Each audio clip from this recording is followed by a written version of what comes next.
social relationship ya. PowerPoint-nya ini dalam bahasa Inggris yang dibuat oleh Dr. Ibnu ya. Kita coba mana yang jago-jago bahasa Inggris di sini kita cerna bersama ya. Masih kelihatan? Aduh. Kok hilang ya?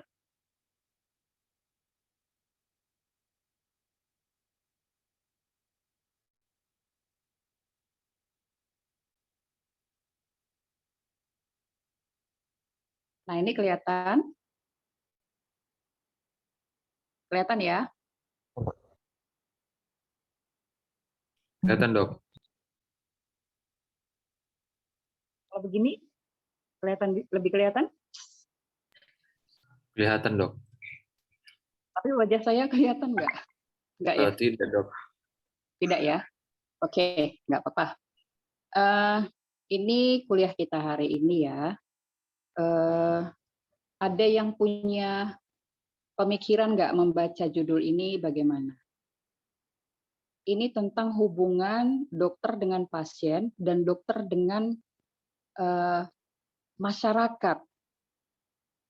Nah, jadi Anda harus seorang dokter itu kliennya bukan cuma pasien saja. Dia tidak berhadapan hanya dengan pasien saja. Individu, bukan individu. Jadi tanggung jawab dokter itu bukan hanya kepada pasiennya yang datang, tapi kepada siapa? Kepada masyarakat ya. Masih ngantuk semua ini? Ayo semangat, semangat. Ya, semangat, Dok. Oke. Nah, ini ada satu kasus ya. Coba lihat semua, saya minta pendapatnya semua ini. Ya. Ada dokter Paul lah kita bilang kan. Ini seorang ahli bedah yang sudah ahli dan punya pengalaman banyak ya. Dia sebenarnya sudah hampir habis masa tugasnya kalau di luar negeri itu. Dokter itu dia shift-shiftan tinggal di rumah sakit. Bukan kayak di Indonesia. Kalau di Indonesia bagaimana? Dokter ahli bedah itu tidurnya di rumah ya kan. Datang hanya kalau ada pasien atau on call lah. Nah, jadi dia kerja di suatu rumah sakit yang lumayan besar lah gitu masyarakatnya. Lalu tiba-tiba ada seorang perempuan yang dibawa ke rumah sakit oleh ibunya yang meninggalkannya. Jadi setelah diantar ke rumah sakit, dia tinggalkan. Dia bilang kepada suster bahwasanya nanti pasien ini akan dilihat oleh anaknya yang lain, gitu ya. Nah, pasien ini mengalami perdarahan dan juga mengalami nyeri ya. Coba di dalam pemikiran kalian ini pasien ini mengalami apa nih sekarang? Coba diagnosanya apa ini kira-kira? Berdarah, sakit, nyeri, apa kira-kira diagnosanya? Ayo. Dengar nggak ya suara saya? Dengar, Dok. Apa kira-kira? Biasanya kawan-kawan yang lain coba silakan semua.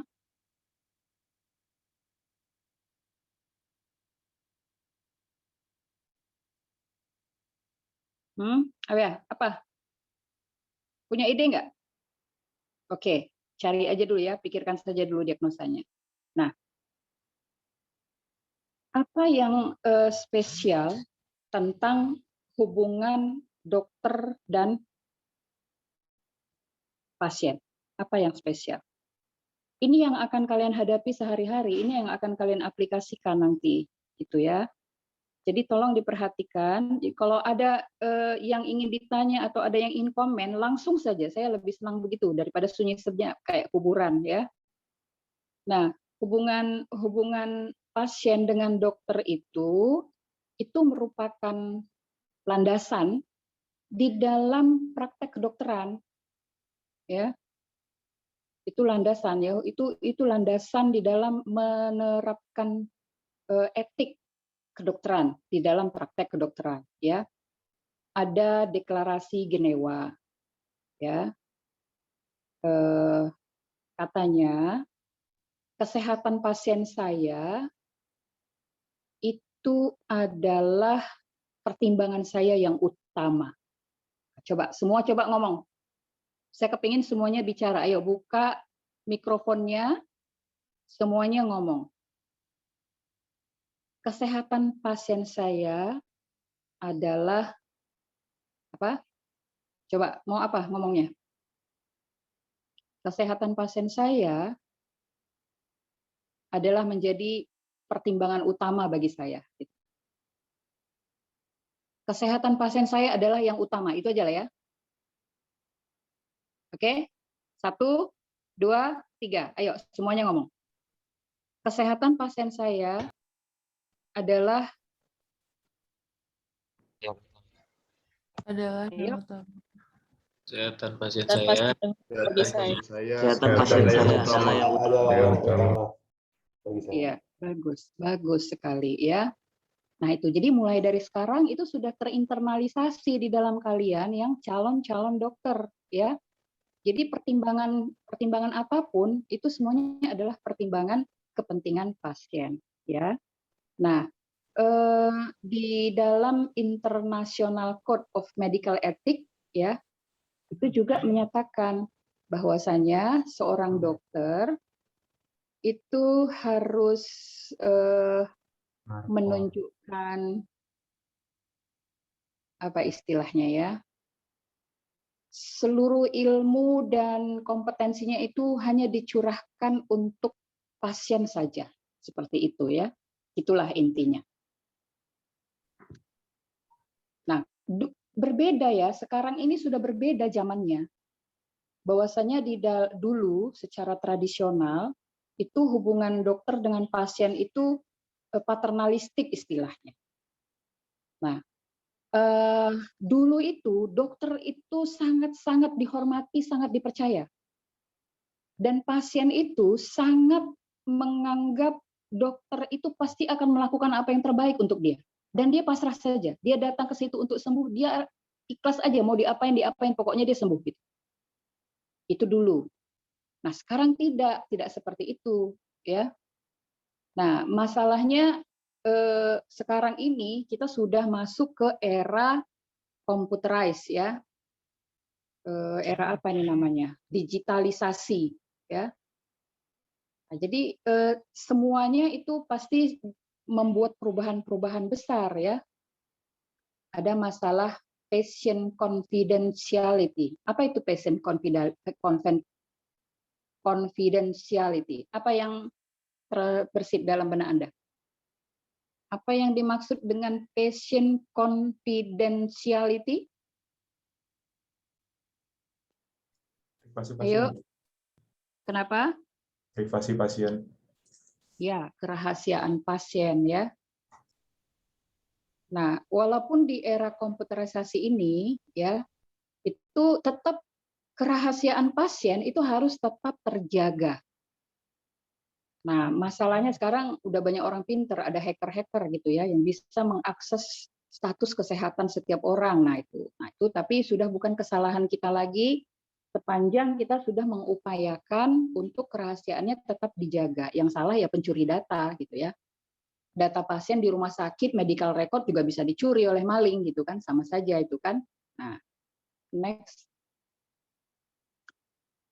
Ini juga sama ya. Intinya itu semuanya. Intinya itu. Nah, bagaimana tentang penanganan pasien seperti yang menderita HIV/AIDS, gitu ya?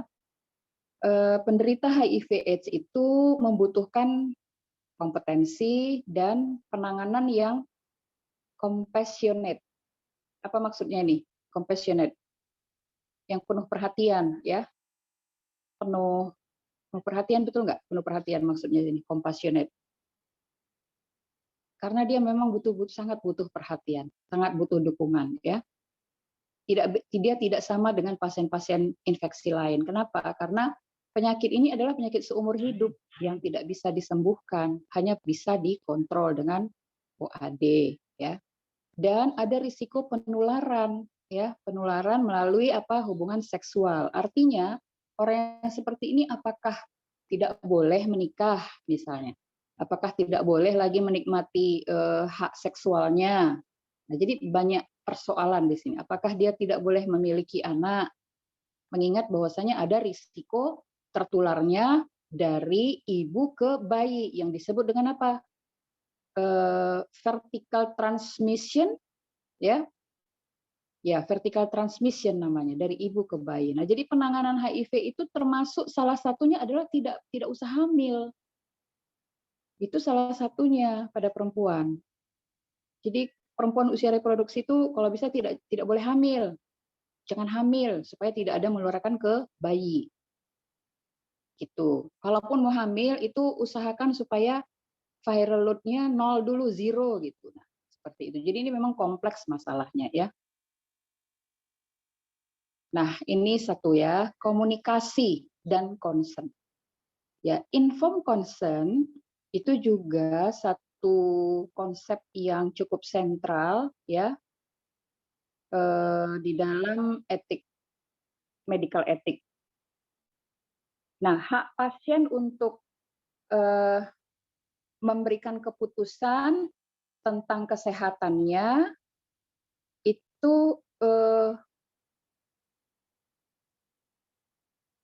itu adalah suatu hal yang haknya gitu ya, merupakan hak seseorang untuk memutuskan apa yang terbaik untuk kesehatan dirinya sendiri. Nah, kita sebagai dokter nggak bisa memutuskan. Yang bisa memutuskan siapa? Pasien. Nah, tugas kita apa di sini? Memberikan informasi yang benar, ya, membantu pasien di dalam mengambil keputusan yang benar. Itu tugas kita. Tapi bukan memutuskan, ya. Misalnya di dalam penanganan suatu penyakit. Misalnya apa ya? Kehamilan ektopik. Nah, di bidang saya. Kehamilan ektopik terganggu yang sudah bleeding dan bleeding itu sudah terakumulasi di rongga intraperitoneal, ya, pasiennya sudah pucat, tentu harus dilakukan penanganan operatif. Untuk apa? Untuk mengevakuasi perdarahan dan untuk menghentikan sumber perdarahannya. Nah, itu kita sampaikan kepada pasien. Kebetulan pasiennya ini masih anak gadis, belum menikah gitu. Nah, dia menolak bahwasanya dia hamil. Dia dan keluarganya juga menolak bahwasanya dia tidak terima bahwasanya anaknya ini disebut hamil di luar kandungan. Nah, ini bagaimana nih? Ini dilema nggak nih sama kita? Dilema kan? Penanganan satu-satunya harus operasi. Tetapi dengan melakukan operasi, indikasinya apa? Itu kan kita harus menjelaskan semua. Dengan demikian kita harus membuka status pasien akhirnya gitu kan, bukan status pernikahan atau tidak menikah ya, tapi status seksualitasnya. Bahwasanya walaupun dia belum nikah, artinya sudah aktif seksual si anak ini. Nah, di situ kita mengalami dilema, sering kali mengalami dilema. Bagaimana kita melakukan mengambil kebijaksanaan di sini? Satu-satunya yang menjadi dasar pertimbangan kita adalah apa tadi? Tadi kalian sudah mengucapkan semuanya beramai-ramai. Apa? Dengan mengutamakan keselamatan pasien. Ya kan? Dengan mengutamakan pasien. Betul? Benar, Dok. Ya, itu. Nah, berdasarkan pertimbangan itu tentu saja kita harus menyampaikan semuanya. Walaupun dia menolak. Nah, setelah kita memberikan penjelasan, si pasien tetap menolak untuk operasi dan tetap bilang bahwasanya dia bukan hamil, gitu ya. Nah, ini bagaimana ini coba? Keputusan tetap di tangan pasien ya. Tapi harus kita sampaikan kalau tidak dilakukan operasi apa yang akan terjadi. Gitu ya, bisa terjadi apa? Shock, anemi berat dan seterusnya dan seterusnya. Itu harus kita sampaikan. Tapi kalau pasiennya menolak, kita nggak bisa bilang apa. Tapi yang jelas kita harus menyampaikan hal yang terburuk jika tidak dilakukan tindakan. Demikian juga kalau dilakukan tindakan operasi. Misalnya operasinya dia udah HB-nya 3, dia tiba-tiba bilang, oke dok, saya operasi saja. Saya mengaku bahwasanya sudah melakukan hubungan begini-begini, bla bla gitu kan. Nah, ketika dia memutuskan untuk dilakukan tindakan operatif sudah dalam kondisi yang tidak prima lagi gitu. Yang tindakan operatifnya juga berisiko gitu. Risikonya apa ya? Bisa dead on the table juga. Sudah sangat anemis pasiennya gitu. Jadi kita bekerja sama dengan anestesi gitu ya. Nantinya ini seringkali kenapa? Kalau untuk kekurangan cairan mungkin sudah dipenuhi oleh kristaloid ya, tapi kan dia anemi berat. Dan ada cairan dengan darah beku di dalam rongga abdomen ya. Artinya ada fibrinogen, ada clot di situ. Jadi ini nanti yang akan memicu terjadinya apa? DIC. Ini pasiennya bisa meninggal karena DIC nanti, karena sudah ada perdarahan yang hebat di dalam rongga perut. Nah, itu juga harus kita sampaikan. Kalau sudah begini, Bu, ini tinggal tindakan operatif pun kita 50-50. Nanti bisa juga operasi pun meninggal karena sudah terjadi begini. Nah, itu harus kita sampaikan kepada pasien ya. Supaya apa? Itu juga melindungi dokter dari tuntutan. Itu ya. Nah, jadi harus disampaikan. Sekarang persoalannya bagaimana kalau ini sama deh. Bagaimana kalau pasiennya itu tidak cakap untuk memberikan keputusan? Misalnya tidak cakap itu kenapa? Ayo. Dia tidak bisa mengambil keputusan itu kenapa? Ayo, semua. Keroyokan. 1, kenapa?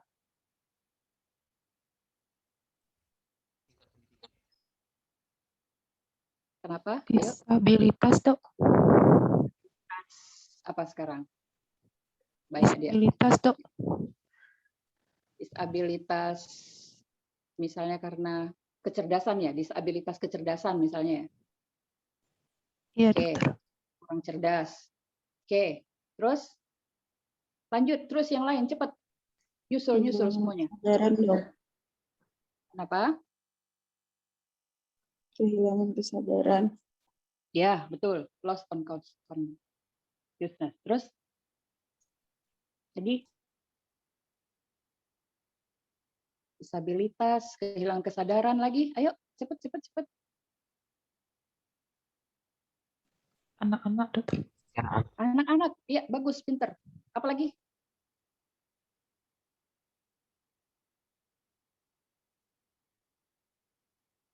Apalagi? Ayo, ada satu lagi. Ada satu lagi. Ini sering nih.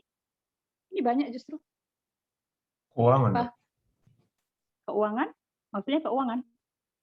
Ya, karena nggak ada uang gitu, nggak mau operasi. Oh, itu bukan berarti dia tidak cakap mengambil keputusan ya. Sekarang kompetensinya yang mau kita pertanyakan di sini.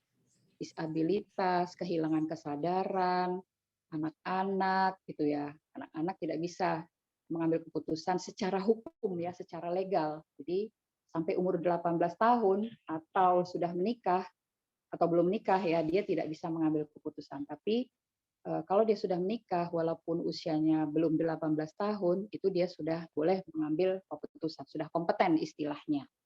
Ada satu lagi, yaitu yang tidak bisa berpikir karena dia gila, ya.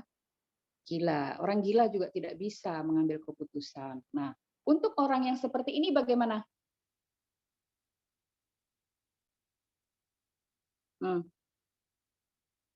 Maka keputusan akan diambil ya.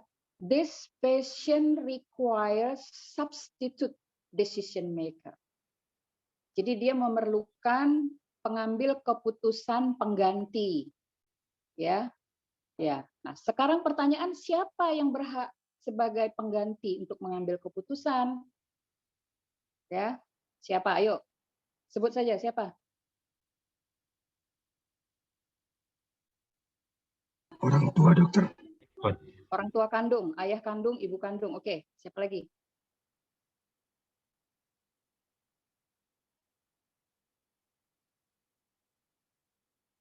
Ya, biar nanti kalian juga mengerti kalau ini kelihatannya sepele, tapi kalian akan berhadapan dengan ini nanti.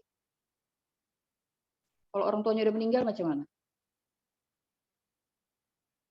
Orang tua kandung atau saudara kandung, Dok. Saudara kandung atau walinya ya, orang tua kandung atau walinya. Walinya itu wakilnya misalnya, yang mewakili orang tua kandungnya. Itu bisa saudara kandung, bisa saudara kandung dari ayahnya gitu ya. Nah, itu bisa paman kandung ya. Oke, atau orang yang mengadopsinya ya, wali istilahnya, orang tua kandung atau wali. Selain itu suami ya, itu boleh. Boleh, misalnya istrinya lagi nggak sadar ini harus dilakukan istrektomi nih, kalau enggak bleedingnya nggak bisa terkontrol misalnya. Nah, suaminya di situ yang mengambil keputusan ya. Itu yang mewakili. Ya, yang paling berhak ya kan, setiap anak perempuan ketika sudah menikah, dia bukan hak ayahnya lagi. Dia menjadi hak dan tanggung jawab siapa? Suaminya. Gitu kan? Nah, oke. Untuk pasien, walaupun pasiennya ini kita bilang tidak kompeten di dalam mengambil keputusan, namun keputusan medik yang diambil itu harus dengan mempertimbangkan apa? Diagnosis dan prognosisnya, kemudian patient value, apa yang bisa disampaikan oleh pasien, ya kan? Dia walaupun dia anak-anak, dia kan punya perasaan, dia punya keinginan juga gitu. Nah, keinginan anak ini kita dengarkan juga. Itu yang menjadi pertimbangan kita juga di dalam mengambil keputusan, ya. Nah, lalu apa? Informasi yang diberikan itu signifikan untuk kehidupan pasien, ya. Kemudian apalagi yang perlu diperhatikan, aspek budaya ya dan agama. Nah, misalnya nih, ini melahirkannya sudah risiko tinggi nih. Ini harus ibu tidak boleh hamil lagi. Ini nanti saya operasi langsung saya tutup ya Bu, misalnya. Langsung saya kontap ya Bu. Nah, pasiennya menolak. Walaupun kita sudah jelaskan, ini kalau hamil lagi bahaya begini begitu. Tetapi karena budayanya, agamanya yang dia yakini melarang dia untuk melakukan operasi tutup, misalnya itu yang dia yakini ya, walaupun agama itu mungkin tidak melarangnya, tapi dia meyakininya seperti itu. Persepsi seorang juga terhadap ajaran agama bisa berbeda-beda ya. Nah, dia tetap bilang, jangan dokter, Anda kalau misalnya tetap melakukan kontak, itu sudah melanggar hak-hak dia. Nggak bisa, nggak boleh. Walaupun kita tahu itu yang terbaik ya untuk pasien kita, tapi tetap saja pasien punya hak. Gitu ya. Sampai di sini ada yang ingin ditanya? Izin bertanya, dokter. Iya, silakan. Misalnya dok, untuk pasien lansia kan cenderung menyembunyikan penyakitnya, tidak ingin diketahui anaknya. Tapi untuk melakukan suatu tindakan medis, biayanya dia tergantung dari semuanya dari anaknya. Apakah keputusannya diambil oleh pasien tersebut atau dari anaknya, dok? Terima kasih, dok. Iya, bagus sekali pertanyaannya. Nah, seringkali begitu ya. Sering gitu. Jadi kasihan kali jadi orang tua ya. Ketika jadi anaknya masih kecil, dia bertanggung jawab terhadap anaknya, ya. Ketika dia sudah besar, sudah tua gitu ya, anak-anak belum tentu mau bertanggung jawab untuk permasalahan orang tuanya. Tapi saya pikir banyak anak yang cukup berbakti lah ya. Nah, di dalam pengambilan keputusan, sepanjang orang tua itu masih cakap ya, cakap secara hukum artinya masih bisa diajak diskusi, ngobrol, ya, nggak ngawur-ngawur, tidak demensia, ya, tidak sebentar sekarang iya, nanti sebentar lagi tidak. Nah, kalau udah seperti itu sih memang udah nggak bisa dia mengambil keputusan. Tapi kalau dia masih cakap secara hukum dan secara medis, maka dialah yang harus mengambil keputusan dan dialah yang menandatangani surat izin tindak medik. Bukan anaknya. Kecuali kalau anaknya sudah tidak kecuali kalau dia memang sudah tidak cakap secara hukum dan secara medis gitu. Berbeda halnya dengan pembiayaan itu sudah menjadi kewajiban anak lah menurut saya. Tidak ada kaitannya dengan pengambilan keputusan. Tapi memang karena memikirkan anakku nanti akan mengeluarkan biaya besar nih kalau aku harus operasi. Akhirnya dia menolak operasi. Nah, itu perlu kita bicarakan dengan anaknya. Kita menggali dulu dari pasiennya, kenapa dia menolak operasi. Kalau alasan dia biaya, maka kita perlu bicara dengan anaknya. Ini ibunya sebenarnya mau operasi, tetapi dia memikirkan kalian nanti keberatan masalah biayanya, gitu ya. Bagaimana menurut Anda sebagai anak? Nah, itu memang kita harus ajak bicara semuanya. Tapi sekarang saya pikir dengan adanya era BPJS, hal seperti ini sudah agak menurun ya, karena dengan adanya BPJS, walaupun saat itu si anak tidak pegang uang, pasien tetap bisa ditindaklanjuti. Gitu ya. Sudah terjawab ya? Sudah, Dok. Terima kasih, Dokter. Terima kasih. Nah, ini isu-isu yang seringkali ya, ini kita sudah agak beranjak di luar hubungan pasien dan dokter ya. Sekarang hubungan pasien dengan sosial masyarakat. Di mana itu? Nah ini, di masalah kontrasepsi, reproduksi berbantu, prenatal genetic screening, aborsi, kemudian bayi-bayi yang mengalami kompromis yang sangat berat sehingga kemungkinan untuk bertahan hidup juga apa artinya ya, kecil lah bisa dibilang. Kemudian isu-isu tentang penelitian. Ini sudah mulai bergeser dari hubungan dokter pasien dengan hubungan dokter dengan masyarakat ya. Ya ini juga ya, end of life issue. Ini kita mengulang-ulang saja ya. Nah, kita kembali kepada kasus. Coba.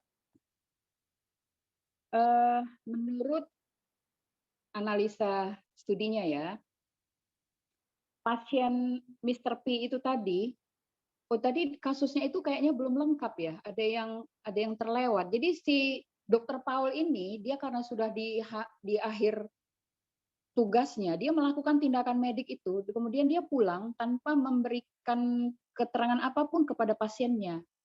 Bahwasanya dia sudah melakukan evakuasi hasil kehamilan gitu ya. Nah, jadi komunikasi di sini yang kurang. Kemudian pas ganti dokter bedah baru kan, ganti dokter bedah baru, ya dia hanya berkomunikasi kepada dokter bedah baru saja. Ini tadi saya baru melakukan amprahan lah istilahnya ya. Kalau kalian nanti sudah koas itu adalah istilahnya amprahan pasien. Nah, di sini komunikasinya kepada pasien itu yang kurang ya. Ini yang mau kita diskusikan sebenarnya ini tadi ya. Sejago apapun dia, sesenior apapun dokternya, itu komunikasi dengan pasiennya harus tetap ya. Nah, jadi concern-nya jadi tidak diperoleh ya. Tidak memperoleh inform consent untuk treatment ini si pasiennya nih.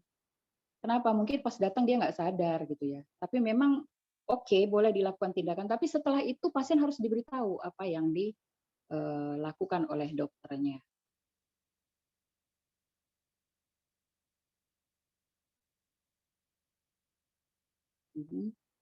Ya, walaupun dokter yang bilang dengan alasan pasien saya tadi terlalu banyak dan saya sudah sangat lelah, saya tidak sempat lagi untuk bicara dengan pasien, bla bla bla, itu tidak bisa menjadi excuse, ya.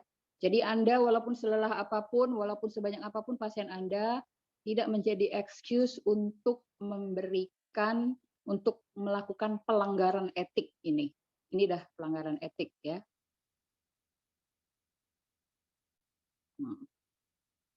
Mungkin itu saja ya. Secara umum ya ini dual loyalty. Jadi seorang dokter itu tidak hanya bertanggung jawab kepada pasien saja, tetapi juga kepada masyarakat ya.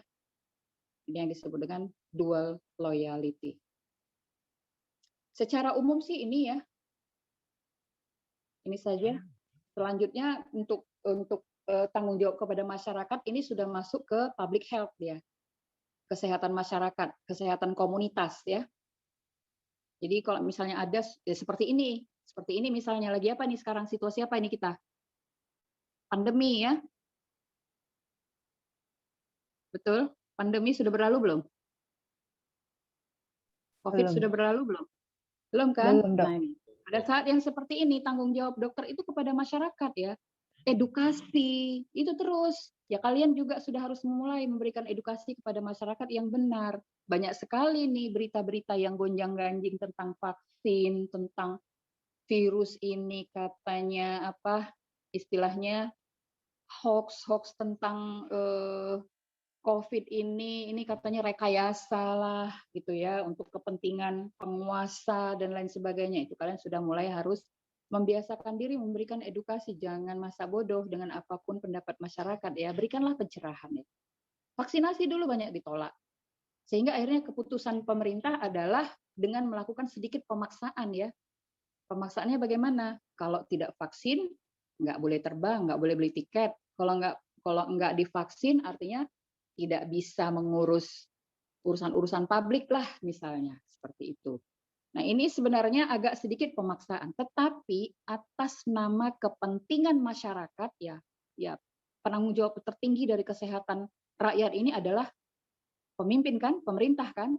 Nah, pemerintah bertanggung jawab terhadap itu, maka dia buat kebijakan yang sedikit memaksa, itu masih dibenarkan secara hukum ya. Undang-undangnya juga ada. Di undang-undang apa? Undang-undang penanganan wabah ya. Ada sebenarnya di situ. Bahwasanya pemerintah itu boleh melakukan apa saja untuk penanggulangan wabah. Ya, mungkin itu saja yang bisa saya sampaikan. Selebihnya kita kalau masih masih ingin diskusi, saya persilahkan. Silahkan kita diskusi saja.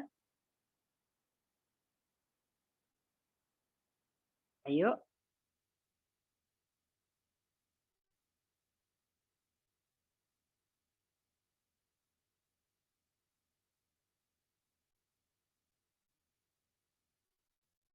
Ada yang ingin ditanyakan kah? Mana nih semua orang-orang kok pada pergi?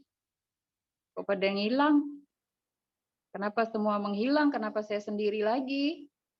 Mana wajah-wajah ganteng dan cantik? Yuk open cam semua. Mana ini? Tidur lagi ya? Tidur lagi Tidak, semua? Dok. Mana wajahnya?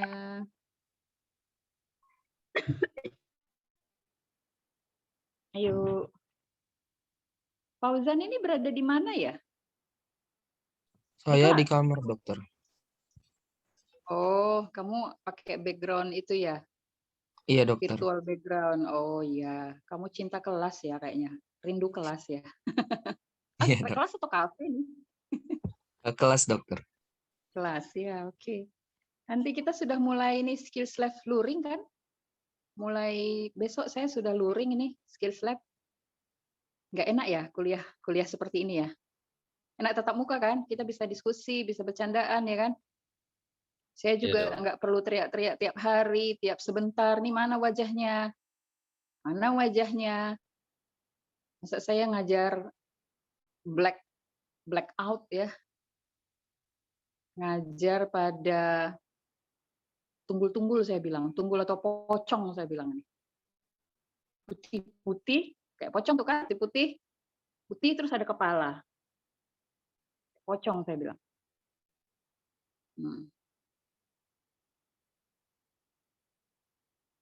Ayo open cam semuanya dulu, saya mau lihat wajah-wajahnya.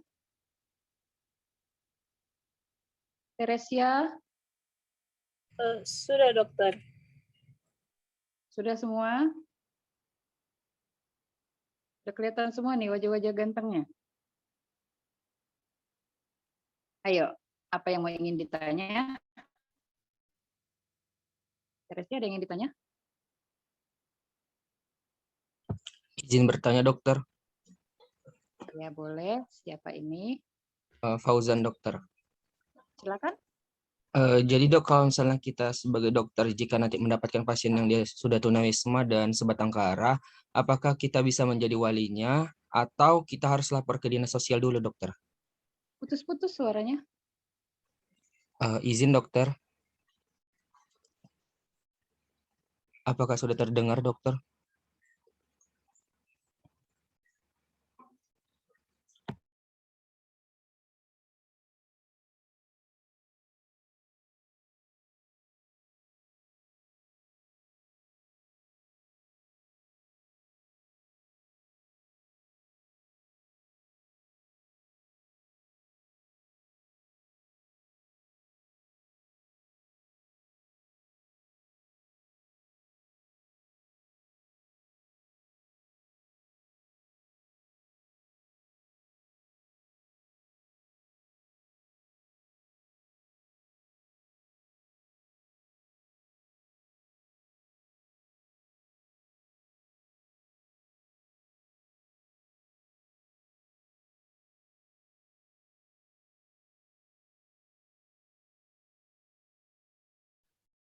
Halo dok.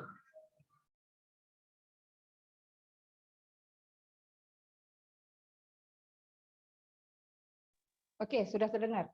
Apa pertanyaannya? Tadi terputus. Iya dokter, kalau misalnya kita mendapatkan pasien yang dia tunawisma dan sebatang kara, dokter, apakah kita bisa menjadi walinya atau harus dilapor ke dinas sosial dulu, dokter? Terima kasih, dokter. Ya, bagus. Terima kasih.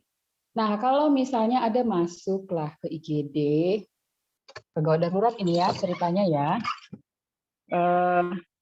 Itu kalau dia gawat darurat dan memang itu dibutuhkan tindakan untuk supporting life-nya, nah itu kita harus menolong tanpa harus lapor sana sini dulu. Setelah Anda lakukan tindakan baru lapor, gitu ya, baru lapor ke dinas sosial. Itu untuk supporting life ya. Tapi kalau memang ini suatu hal yang bisa dipending tindak mediknya, katakanlah misalnya apa ya, fraktur misalnya ya. Fraktur kan bisa difiksasi dulu, ya, difiksasikan bisa dengan apa? Spak, ya, spak. Nah, lakukan secara sederhana, kasih pasang spak dulu. Nah, untuk tindakan operatifnya itu kan fiksasinya itu bisa dengan screw, internal screw ya. Jadi dipasang flat dan screw di dalam tindakan operatif oleh dokter ortopedi. Nah, untuk itu kan itu perlu biaya, ya. Nah, itu bolehlah melapor ke dinas kesehatan. Tapi pertolongan pertamanya harus dilakukan dulu tanpa memikirkan dia ini ada yang membiayai atau tidak. Jadi kalau dia misalnya kehilangan kesadaran, kita pasang infus, ya, lakukan tindakan apapun untuk kesadarannya bisa kembali. Kalau dia fraktur, misalnya setidaknya dipasangkan scalp. Kalau dia ada luka, setidaknya diberikan tindakan antiseptik, ya, pada luka-luka operasinya. Nah, betadin kah atau apa gitu ya, dibersihkan lukanya, itu harus tetap dilakukan. Kalau dia kesakitan, berikan obat anti nyerinya, ya, itu harus tanpa memikirkan ini orang punya uang atau enggak. Dan rumah sakit pun itu di dalam undang-undang rumah sakit itu harus menyediakan 10% dari ruang tidur pasien itu, bed pasien, harus dialokasikan kepada orang-orang yang tidak mampu. Itu ada di Undang-Undang Rumah Sakit. Coba nanti dibaca. Nah, jadi itu sebagai satu komitmen rumah sakit sebagai wadah yang melayani kesehatan masyarakat. Itu dia harus. Jadi tidak profit oriented banget rumah sakit itu. Ya, tidak boleh seperti itu, tidak boleh berhitung-hitung secara ekonomis betul, gitu ya. Nah, jadi dia rawat inap ada biayanya, dari rumah sakit akan membebaskan itu. Nah, tentang obat-obatan bagaimana, gitu ya. Nah, inilah yang nanti akan dibicarakan dengan dinas kesehatan atau pihak yang mau mendonasi. Kadang-kadang dokter sesama dokter itu tetean. Kami sering tuh, gitu ya, pasien tak mampu bukan tunawisma. Waktu ketika saya residen dulu, untuk beli obat pasien itu kita nyumbang nih, residen ada berapa orang nih, 10.000, 20.000 saat itu terkumpul obat, kita beli obat meropenem karena pasiennya sepsis waktu itu dan tidak punya obat. Nggak bisa dirawat di ICU juga karena nggak punya uang. Kami rawat di ruang biasa dengan ala kadar, dengan apa ya, secara sederhana. Kami pasang NGT, kami masukkan dietnya, sudah. Obatnya kami tetean beli, gitu. Tetean istilahnya ya, urun-urunan lah. Alhamdulillah hari kelima pasiennya itu bangun. Senang sekali rasanya. Kita sebagai dokter melihat pasien kita sehat itu kita sudah cukup senang dan bahagia. Setelah pasiennya sehat pulang, itu doa untuk para dokter tuh nggak putus-putus dari mulutnya. Jadi menurut saya tuh kadang-kadang bayaran kita, jasa kita itu dihargai tidak bisa dinilai hanya dari uang ya. Ya, saya pikir doa juga adalah apa ya, doa itu juga sesuatu yang sangat berharga untuk kita. Mungkin saya juga sampai hari ini saya walafiat, nggak ada sakit yang berarti, masih tetap nolong orang ya karena doa pasien-pasien saya. Yang mungkin tidak saya ingat dulu ketika saya tolong ya, tapi dia masih mungkin akan tetap mendoakan saya sampai hari ini. Misalnya seperti itu ya. Oke. Ada lagi bagus sekali pertanyaannya Fauzan. Tetap tolonglah orang-orang yang walaupun dia kelihatannya tidak punya uang ya. Next. Ada lagi? Kan sudah bersumpah tadi kan, pasien saya adalah yang keselamatan pasien-pasien adalah yang paling utama. Ya kan? Kan sudah menyebut. Jadi mulai sekarang yang ada di dalam otak, dalam pikiran itu ya. Keselamatan pasien saya, kepentingan pasien saya adalah yang paling utama. Itu ya. Oke? Baik dokter, terima Baik, kasih. mudah-mudahan cukup menginspirasi ya dokter. Ketua kelas mana, Fauzan? Bisa kita akhiri? Halo? Ketua kelasnya Hasian dokter. Oh iya, Hasian, sorry. Ya, maksud saya ketua kelas Hasian. Bisa dong. Baik. Baik, kita akhiri. Tadi kita lupa ya memimpin